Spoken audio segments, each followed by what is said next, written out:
The world is never going to be the same again. I'm worried about the world. The mass chaos and crises that there was in the world, it's going to be just like that now. This is not an accident. How long is it going to last? Longer than, even for those of you that have some cash in the bank, way past your cash reserves. Out of 100 people, 4 will get the message. This thing isn't going to be over in a few weeks. This thing isn't going to be over in a few months. Welcome back, ladies and gentlemen. This is the Bearable Bull here. And I got this aggressively average content for you today. As we start off this video for today, I have to ensure that all of you gain this perspective and remain bullish on the future of this market. Here, in front of the screen, we have the history of United States bear and bull market cycles since 1926. The reason I'm showing you this is so you understand where we are in history and why you should remain in the crypto space until further notice. There will be a time when this crypto bull market will give us the returns we all expect and we'll have the opportunity to profit from it. But I don't think you understand why you must remain in the market. It's about time in the market, not trying to perfectly time the market. Here, what we see on the screen is how explosive bull markets are typically. In the United States stock markets, they usually last around 8 to 10 years on average.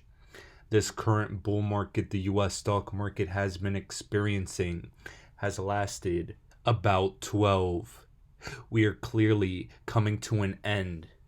The stock market is looking frothy. It will clearly crash a lot. But, in my personal opinion, crypto will be the asset class that offers solutions to the financial system's problems. There'll be a point where, in my opinion, the crypto market will decouple from the stock market. This SEC case and this SEC lawsuit resolution may be that moment where things begin to shift. But regardless, guys, you have to understand this. Bear markets, when it comes to the stock market, only last for a little while. The longest bear cycle we saw was during the 1929 Great Depression, lasted 2.8 years. Other ones lasted 6 months, 1.5 years. Previously in 2000, 2 years. But here's what I'm gonna say. This one is going to be bigger than we've ever seen before. The Federal Reserve is stuck between a rock and a hard place. Inflate the currency to oblivion, experience hyperinflation, destroy the economy, make assets and things so expensive to buy that people will suffer, or raise interest rates and completely obliterate markets, people's retirements, and go into a Great Depression. In my personal opinion, the Federal Reserve, they're full of cowards. Investors who think the inflation threat is over have seen the Fed prove you wrong. The Federal Reserve has one massive weapon, and that is talking. Jerome Powell is only bluffing about fighting inflation, just like he bluffed that it was transitory. If the Fed could actually win a fight against inflation, it would have picked one last year. And in my opinion, I agree. They've been saying they're going to raise rates. No rate increases have happened. Maybe it happens towards March. Or maybe a massive excuse comes to prevent them from doing so. What that'll do is continue to make markets rise, as crypto has been used as a hedge against inflation. Regardless of that fact, guys, the fundamentals of the crypto space continue to be powerful. Adoption continues to accelerate. Prices in the immediate short term do not matter at all. The long term is guaranteed if you have the patience and the willpower to hold through the volatility. Trust me, guys, it gets painful. I'm glad that a lot of you guys have been experiencing the recent months. It's additional experience for all of you to make sure you have the strength for when shit really does hit the fan, because there will be a point when it does. In my honest opinion, however, nothing has changed. We're going to experience our aggressive altcoin season, especially for those cryptos that have not seen all-time highs yet. Now, guys, before we continue explaining why the fundamentals of the crypto market are powerful and we will see our altcoin season, I want to show you how important narratives are and why these markets will collapse and how they drop hints and everything will eventually happen all at once. Blockchain backer posted, the coalition demands that Nancy Pelosi swiftly brings legislation to prohibit members of Congress from owning or trading stocks. A ban would be a common sense measure that is supported by Americans across the political spectrum. This is a golden free sell pass. Ladies and gentlemen, what does that mean? Let's think of it this way. The Federal Reserve is trying to ban insider trading by its members. Now, Congress is being prohibited from owning or trading stocks, all while this market is going towards its peak. Wow. Legislation could pass right now that forces Congress people to sell at the peak of a market, allowing them to run off like bandits on the guise of trying to prevent corruption, even though they've already made their millions off of the corruption. It's incredible. This is how they manipulate markets. This is how they manipulate your psychology. This is how they justify the corruption. These are how financial markets are played. However, we have the end game. We have how they're going to collapse markets. However, what's going to happen in February? Ladies and gentlemen, I'm willing to bet that we could see our altcoins explode in February as crypto is hitting the mainstream in an aggressive way. We see here that NBA superstar LeBron James has signed a deal with Crypto.com, one of the most legendary basketball players in human history, has signed a deal as merging brands with Crypto.com. This is absolutely powerful, and these people, the people in the know, the billionaire class, they're all getting behind the crypto space and bringing their money and their celebrity into this market. We've seen a massive correction for Bitcoin already. In my opinion, we'll see some relief for a while. But one thing you need to know is, regardless of whether Bitcoin is in a bear market or not, all coins do explode while Bitcoin is trading sideways. That is what typically happens. In 2017, 2018, Bitcoin peaked, and then after it corrected, altcoins corrected. Then when altcoins corrected, institutions and the people in the know bought that dip and it made prices explode in value. I believe that's what's going to happen now. And given the fact that Jerome Powell and the Fed have stated they're not raising interest rates, I think for a little while longer, we have room to grow for the crypto space and these more speculative assets. Guys, altcoin seasons are short but explosive.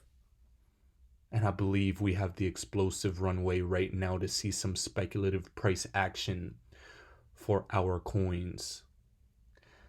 We're in the riskiest asset class on the planet. But I've said this on my channel before and I'll say it again. Risky is the new safe in 2022. And I can tell you this. Those that have been trying to play it safe with low interest savings accounts and their 401ks are definitely stressed out right now. While the crypto space can easily wipe 70% out of your altcoins in a month, it could just as easily give you 10,000% returns in another. We do not bend. We do not break. Sometimes we do have to put our damn phones down and walk away from the computer screen when prices are low. But we always return. And we will persevere. Now, ladies and gentlemen, with all that being said, we have to take an aggressive look at this breaking news from today, as the Biden administration is preparing to release an executive action to regulate Bitcoin, knowing that Bitcoin is a flashy term for crypto, as a matter of national security. We also see from this article in Decrypt that Janet Yellen, Elizabeth Warren, the SEC, and Gary Gensler are trying to force stablecoin issuers into the arms of big banks. This is an ominous headline, but I'm going to read you this quick thread from Senator Loomis first before I give my 2 cents on it. I wanted to share a few thoughts about the House Democrats' version of the Compete Act, which is raising alarms across the financial industry. This provision would give the Treasury Secretary and those she deputizes unilateral, unlimited power to ban any type of financial asset that has a foreign link without public notice and without any time limit. It doesn't say it explicitly, but this is a direct attack on the digital asset space. The Treasury Department already has broad authority in this area, but it is a strict time limit and a public notice requirement. Should this provision remain in the bill, we should rename it America's Fail Act. The provision stifles innovation and competition and feels more like something the CCP would impose on the industry. I will not stand by and let the heavy hand of the government pick winners and losers. If we go down this path, we threaten our own position as global financial leaders. She is currently talking with colleagues in the Senate and people at the Treasury to raise her concerns. The government does not need to make financial decisions for the American people, and the $30 trillion national debt should be your first hint at that. This is powerful, guys. This is concerning. This is how the crypto bull market will end, in my opinion. Tether is a stablecoin that will have the hammer brought down on it. That will cause a liquidity shock in the crypto markets. Do not forget that. USDC is a more regulated and credible stablecoin that will be part of the banks, in my opinion. They will be compliant with new banking laws. This Treasury provision, it's a concerning one. This Biden executive action as a matter of national security is concerning as well. Ladies and gentlemen, what are my 2 cents on it? I believe this is the narrative that is going to end the crypto bull market after we see prices explode. We have a short window of time to see prices rise in value. This is the thing, though. Could it be that this helps the space in the future after regulations? Yes, it is. Could it be, like some in this community have stated, that maybe they don't come after the crypto space too hard because elections are coming? That's possible as well. But this administration has shown to me that they are not that friendly towards the crypto space. I think they're going to bring the hammer down for the most part. Unregulated coins, NFT money laundering, and plenty of other unregulated and illegal stablecoins like Tether will go away. Regulated cryptos that are in bed with the elites like XRP will be given the green light. But the IMF has said it best. They're not a big fan of Bitcoin. They've urged El Salvador to get rid of Bitcoin. They haven't. Now the United States is at the front lines of policy regarding this space, and it's not looking good. Let's see what happens. I'm genuinely concerned. I believe we have a short window to profit. And then all hell breaks loose. Fed not raising inflation is the only bullish thing in the market, in my opinion. Logic and reason tells me there's too much turmoil to be confident on anything. But for the past 2 years, logic and reason has stated the exact same thing, but we've seen asset prices explode. We're at the end of seeing asset prices explode. And then the New World Order, this new financial system, and a stricter, more regulated space will have arrived. Again, we have a short window, but just remember, in the long term, we hold the greatest digital asset ever created. And this Ripple Q4 report says it best. We've continued to grow even through this SEC lawsuit, through this health crisis, and plenty of other things. And tomorrow, in a deep dive video into this report, we're going to go over all the most important highlights. But just remember, this was a good one. This continues to confirm to me that I am in the right asset despite any and all price fluctuations. Hold the line, ladies and gentlemen. Our time is fast approaching. Ladies and gentlemen, this is the Bearable Bull here. Thanks for tuning in. As always, I appreciate every single one of you. Now I'll be back tomorrow with another video. You want to know how to be a successful investor? The answer is stay with what you know. Don't listen to me. Don't listen to TV people, internet people. Just stay with what you know. If I told you you can only have 20 investments in your life, you would be very careful. You wouldn't be jumping in and out, listening to hot tips every day, every month. You would stay with what you know and you would become a successful investor. Everybody watching this knows a lot about something, whether it's fashion or cars or sports or something. When you see something that you know is going to be successful and exciting, don't just say, oh, that's going to be great. Don't tell all you. Then you go and you do your research and you figure out how to and if you should invest and how to invest, and then you invest. You will know it long before I will, or long before other people in the investment community. You will also know when to sell, because you will know when something's going to change again. Nobody likes to hear it. Everybody wants a hot tip. Everybody wants to be rich this month. In those days, we did nothing but focus and concentrate and dig deep and dig deep and dig deep.